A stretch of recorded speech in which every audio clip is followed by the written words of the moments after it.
ታሪኽና እንትጅምርን ኣብ ቡዳፔስት ሃንጋሪ ኣዝዩ ክባር ዝኾነ ፓርቲ ተኸፊቱ ንርኢ ኣብቲ ፓርቲ ዝሳተፉ ዝነበሩውን ኣዝዮም ሃብታም ዝኾኑ ካብ ዝተፈላለዩ ኩርናዓት ዓለም ዝተኣከቡ እዮም ነይሮም ካብቶም ተዓዲሞም ዝነበሩ ዓበይቲ ሰባት እውን ነቲ ሓደ ኣዝዩ ሃብታም ዝነበረ ወዲ 100 ዓመት ሃብታም ሰብኣይ ንኽቐትል መደብ ተዋሂብዎ እዩ ነይሩ በዓል ታሪኽና ጆሴፍ እውን ናብ ውሽጢ ከኣቲ ከሎ ቀድሚ ናብቲ ሃብታም ሰብኣይ ምብፅሑ ኣብ ቅድሚኡ ብዙሓት ጋርድታት ከም ዘለዉ ዝተውዓለ ዋላ እኳ ዝኾነ ይኹን ዓይነት ደም ከየፍስስ ነቲ ሰብኣይ ክቐትሎ ተኣዚዙ እንተነበረ ጆሴፍ ግና ነዚ ትእዛዝ እንዳጣሓሰ ነቶም ኣብ ቅድሚኡ ፀንሕዎ ኩሎም ጋርድታት ሓደ ብሓደ ቀተሎም ንኹሎም ቀቲሉ እውን ቀሲሉ ናብቲ ላዕለዋይ ደብሪ ናይቲ ኣዳራሽ የምርሕ እሞ ናቲ ቅተሎ ዝተባሃለ ወዲ ኣብኡ ይረኽቦ ንዕኡ እውን ሽዑ ንሽዑ ቀተሎ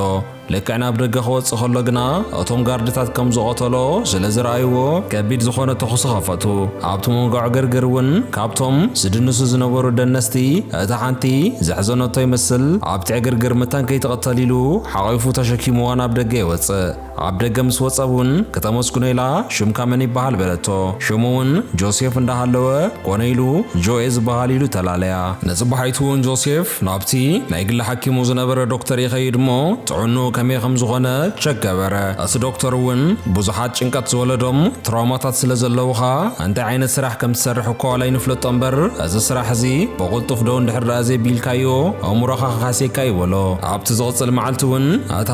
ጆሴፍ ኣድሒንዋ ዝነበረ ሜስ ዝተባሃለት ደናሲት ንጆሴፍ ትረኽቦ እሞ ናይ በቐዳማይ ስለ ዘድሕንካኒ ድራር ክጋብዘካ እየ ትብሎ ቁፅራ ምስ ሃበቶ እውን በቲ ዝሃበቶ ቴሌፎን ደው ኢሉ ክራኸቡ ጀመሩ ካብ መዓልቲ ናብ መዓልቲ እውን ሓደ ጽቡቕ እዋናት ክሕልፉ ከለዉ ሓደ መዓልቲ ሜስ ኣነ እንድሕር ዳኣ ተሳኺዕለይ ኣዝዩ ዓብዪ ዝኾነ ናይ ዳንስ መሰልጠኒ ኣካዳሚ ክኸፍት እየ ዝደሊ ኢላ ትነግሮ እቲ ምስ ሜስ ጀሚርዎ ዘሎ ናይ ፍቕሪ ርክብ እውን ከጨንቆ ስለ ዝጀመረ ሓላፊየይ ክፈልጥ ኣለዎ ኢሉ ወሰነ በዚ እውን ኣብ ሓደ ዘዳለዎ ኣዝዩ ድሙቕ ዝኾነ ናይ ድራር ፓርቲ ንሓላፊ ሒዝዎ ይመፅእ እሞ እቲ ጉዳይ ኩሉ ነገሮ ኣፍቃሪቱ እውን ኣረዮ እቲ ሰብኣይ እውን ንስኻ ሰባት እንዳቐተልካ ከም ትመሓደር ነጊርካ ያደበሎ ጆሴፍ እውን ክሳብ ሕጂ ነገርክዋን እዚ ስራሕ እውን ኣብ ቀረባ እዋን ደው ስለ ዘይብሎ እንተ ዘይነገርክዋ ፀገም የብሉን በሎ እቲ ሓላፊኡ ግና ኣነ ንሰበይቲ እንታይ ከም ዝሰርሕ ልክዕ ምስ ነገርክዋ ኣብ መፈለምታ ዋላ እኳ ክትቅበሎ ከቢድዋ እንተነበረ ኣዝያ ተፍቅረኒ ስለ ዝነበረት ግና ድሓር ቀልጢፋ ተቐቢላቶ ሜስ እውን እንድሕር ዳኣ ናይ ብሓቂ ተፍቅረካ ኮይና ነዚ ጉዳይ እዚ ክትቅበሎ እያ በሎ ንፅባሒቱ ናብቲ ናይ ግሊ ዶክተሩ ዝነበረ ከይዱ ቸክን ትገብር እውን ዘሰንብድ ዜና ነገሮ እቲ ዝነበረካ ሕማም ናብ ኣዝዩ ከቢድ ዝኾነ ብርኪ በፂሑ ስለ ዘሎ ናይ ብሓቂ ብሂወት ክትነብረለን ትኽእል እዋን 3 ወርሒ ጥራሕን ዘለዋኻ በሎ እዚ ሰምዖ ጉዳይ እውን ኣዝዩ ስለ ዘጨነቆ ብቕልጡፍ ናብቲ ሓላፊኡ ብምኻድ ኣነ ኣቲ ክሳብ ሕጂ ዝሰራሕክዎ ገንዘብ እንድሕር ዳኣ ሞይተ ንሜስ ሃብዋ ኢኹም ብተወሳኺ እውን ኣነ እዚ ሕማም እዚ ቀስ ብቐስ ኣሳቒ ክሳብ ዝቐትለኒ ክፅበ ስለ ዘይደሊ ኣነ ካብቲ ምሳኻ ዘለኒ ዝሰራሕክዎ ገንዘብ ክሳብ 2 ሚልዮን ዶላር ክኸፍለካ እሞ ኣዝዮም ቡርቱዓት ዝበሃሉ ቀተልቲ ሰብ መዲብካ ንዓይኒ ክቐትሉኒ ክትቆፅረለይ ይደሊ የበሎ እቲ ሓላፊ እውን እዚ ጥዕና ዘለዎ ሰብ ዘይውግዖ ወግዕ ስለ ዝኾነ ፈፂመ ክገብሮ ይክእልን ኢሉ ነቲ ሓሳቡ ነፀጎ ጆሴፍ ግና በዚ ደው ከየበለ ናብታ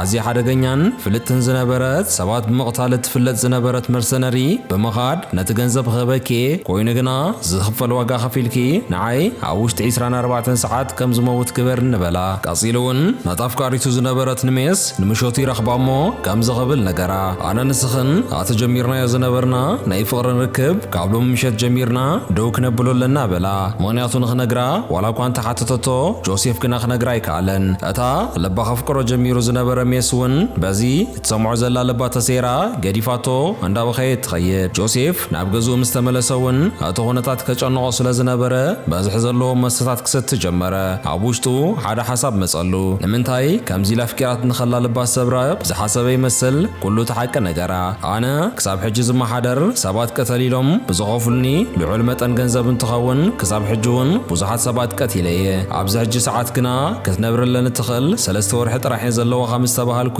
ምሳኺ ዘለኒ ርክብ ደው ንኸብሎ ወሲነ ዘለኹ በላ ልክዕ እቲ ቮይስ ሜሴጅ ምስ ለኣኸላ እውን ካብቲ ዶክተሩ ቴክስት ሜሴጅ መፀልሞ ዘሰንብድ መልእኽቲ እንበበ እቲ 3 ወርሒ ጥራሕ እዩ ተሪፊካ ዘሎ ክትነብር ነበር ኢለ ዝነገርኩኻ እቲ ኮምፒተር ዝፈጠሮ ጌጋ ኤምበር እቲ ናይ ላብራቶሪ ውጽኢት ከም ዝሕብሮ እንተኾይኑ ኣብዚ ሕጂ ሰዓት ዘለካ ጥዕና ሙሉእ ብዝበሃል ደረጃ ጽቡቕ እዩ ዘሎ ኢሉ ነገሮ በዚ እውን ጆሴፍ ልቡ ኣብ ክልተ ተገምዐ በቲ ሓደ ነፍቃሪቱ ዘይረኽባ መሲልዎ ኩሉ ምሽጥር ነጊርዋ እንትኸውን እቲ ኻልኣይ እውን ኣብ ውሽጢ 24 ሰዓት ንኽቐትልዎ በዝሕ ዘለዎም ገንዘብ ከፊሉ ከም ዘሎ ምስ ፈለጠ እዩ ነይሩ እቶም በቲ $2 ሚልዮን ዝመደቦ ዝተሰሓቡ ሰባት ዝቐትሉ መርሰነር እውን ናብቲ መንበሪ ገዝኡ መፅኦም ንኽቐትልዎ ፈተነ ገበሩ ጆሴፍ ግና ጥዕና ኣለካ ምስ ተባሃለ ብውሽጡ ተስፋ ክሰንቕ ጀሚሩ ስለ ዝነበረ ንኹሎም ሓደ ብሓደ ቀተሎም ቀፂሉ እውን ናብቲ $2 ሚልዮን ከበኪ ኢልዋ ዝነበረ ፍልጥቲ ሰብ ቀታሊት ዝነበረት መርሰነሪ እቲ ኩንትራተይ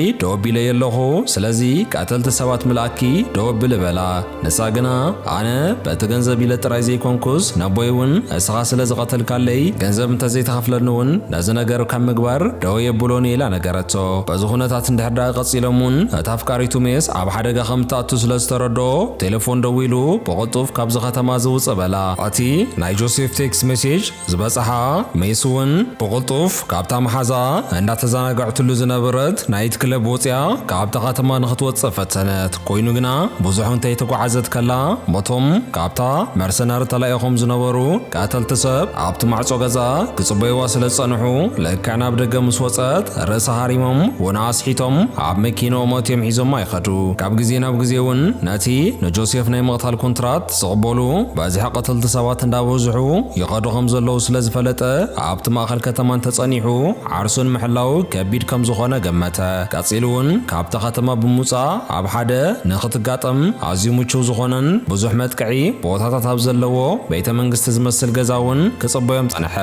ነቶም ንዕኡ ንኽቐትሉ ዝመፁ ዝነበሩ ቀተልቲ እውን በቲ ኣዝዩ ልዑል ዝኾነ ናይ ምክልኻል ክእለቱ እንዳተጠቐመ ሓደ ብሓደ ይቀትሎም ነበረ ካብዚ ብምቕጻል እውን ኣዋልድ ጥራሕ ዝርከቦን ኣዝየን ልዑል ስልጠና ዝወሰዳ ቀተልቲ ሰባት መጾ ንዕአን እውን እንተኾነ በቲ ካብ ሓላፊኡ ተቐቢልዎ ዝነበረ በዝሒ ዘለዎም ነተውክቲ ኣፈንጂሩ ቀተለን ብድሕሪ እዚ እውን እቲ ሓደ ኣዝዩ ሓደገኛ ዝነበረ ቀታሊ ሰብ ዝነበረ ጸሊም ወዲ ናብኡ ይመጽ እሞ ብቴሌፎን ደው ኢሉ እውን ናፍቃሪትካ ንሜስ ሒዘያ ስለ ዘለኹ ናብ ደገ ወፂኻ ምሳይ እንድሕር ተዘራሪብካ ናፍቃሪትካ ሰደልካ ክእል እየ ዝብል መማረፂ ሃቦ ጆሴፍ እውን እንተኾነ መማረፂ ዘለዎ መሲሉ ስለ ዘይተሰምዖ ነዚ ተኸቲሉ ናብ ደገ ወፀ ኣብዚ መንጎዝ ግና ሜስ ካባቶም መምሊጣ ናብቲ መኪና ቀሲላ ተሓቢኣ ስለ ዝነበረት ናታ መኪና እንዳገነሐት ነቲ ጸሊም ወዲ በቲ መኪና ገጫ ተሃርሞሞ ሽዑ ካቢና ከፊታ ንጆሴፍ ናብቲ ውሽጢ ምሳእተወ በታ መኪና ገይሮም ብሓባር ካብቲ ቦታ ከምልጡ ጀመሩ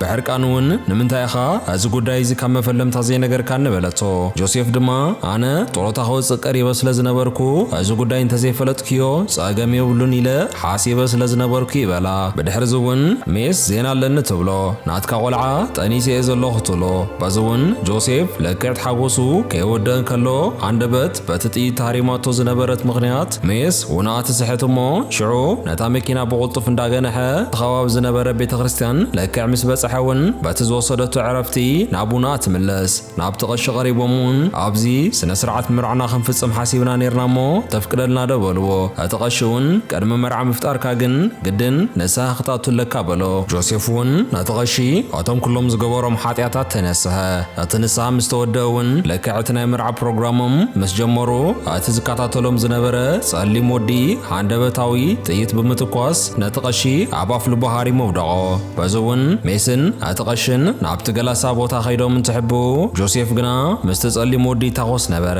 ኣብ መወዳእታ ግና ጥይት ስለ ዝወድአ እቲ ወዲ ንጆሴፍ ማረኾ ኣብዚ መንጎ እዚ ነይሩ ኣፍቃሪኣ ኣብ ትሕቲ ቀይዲ ይውዕል ከም ዘሎ ዝተረድአት ሜስ በቲ ኣብቲ ከባቢ ወዲቑ ዝረኸበቶ ጥይት ጌራ ብጎኒ ተወኪሳ ነቲ ጸሊም ወዲ ኣብ ርእሱ ሃሪማ ተቐትሎ እታ ዋላ እኳ ኮንትራት ገዲፈዩ እንተበለ ብቐሊሉ ክትገድፎ ዘይደለየት ኣዝያ ሓደገኛ ዝነበረት ቀታሊት ጓል እውን ብሂወት ከም ዘይትገድፎ ዝተረድአ ይመስል እቲ ሓላፊኡ ንጆሴፍ ዝነበረ ወዲ ናብቲ ትነብረሉ ዝነበረት ክፍሊ ተሓቢኡ ይኸይድ እሞ ብጥይት ቀተላ ኣብ መወዳእታ ድማ ክልቲኦም ኣብቲ ቤተ ክርስቲያን ብዙሓት ሰባት ኣብ ዝተኣከብሉ ስነ ስርዓት መርዖም እንትፍጸም ታሪኽና ይብቅዕ ንሎማዓንቲ ሒዘልኩም ዝመጻኹ ታሪኽ ነዚኣ ትመስል ነይራ ኣብ ቀጻሊ ብኻልእ ታሪኽ ክሳብ ንራኸብ ኩልኹም በቢ ዘለኹምዎ ሰሰናይ ኩሉ ይግጠምኩም እንዳበልኩ ክፍለየኩም ሰላም